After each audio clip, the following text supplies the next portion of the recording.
साथीहरू तपाईँ यदि वैदेशिक रोजगारमा आउनुहुँदैछ भने अल-मस्जिद सौदीको अल-मस्जिद पर्फ्युम कम्पनीमा नआउनुहोला। तपाईँहरूलाई धेरै गाह्रो हुन्छ। म यहाँ भोगिरहेको छु साथीहरू, मैले प्रत्यक्षमा भोगिरहेको छु। साथीहरू किस्मतको खेलाएको म जाँदै थिएँ युरोप कन्ट्री रोमानिया, तर मलाई बाध्यतापूर्वक यो सौदी ल्याइदियो।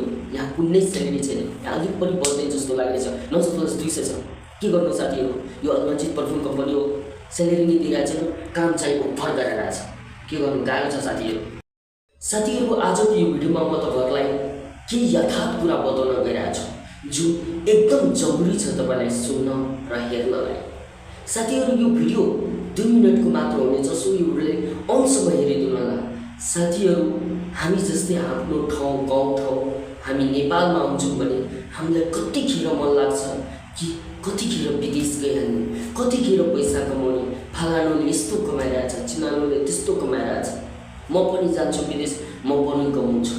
तर साथीहरू, यस्तो हुँदो रहेछ। यहाँको नियम, यहाँको कानुन, विदेशको बाध्यता हुनुको बेग्लै रहेको छ साथीहरू। पुरै दुःख भरेको बाध्यता छ साथीहरू। म यहाँ आएको अहिले 22-23 दिन भएको छ।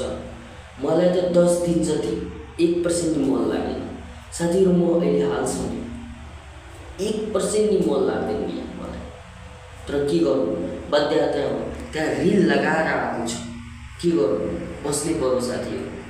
म अल-मस्जिद कम्पनी पर्फ्युम कम्पनीमा काम गर्छु साथीहरू।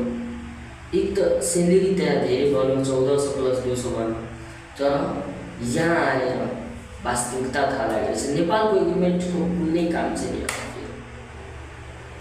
यहाँ 900+200 दिएको छ।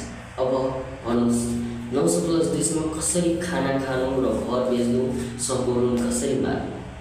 साथीहरू, म तपाईँहरूलाई भोलिको भिडियोमा प्रत्यक्ष हेराउनेछु अल-मस्जिद कम्पनीको के कस्तो काम हुँदो रहेछ, के एकदम व्यर्थ कुराहरू हुँदो रहेछ भन्ने म प्रत्यक्ष तपाईँहरूलाई भोलि हेराउनेछु। सुरुलाई माया सपोर्ट गरिदिनु होला र च्यानललाई सब्सक्राइब गरेर चिनिदिनु होला।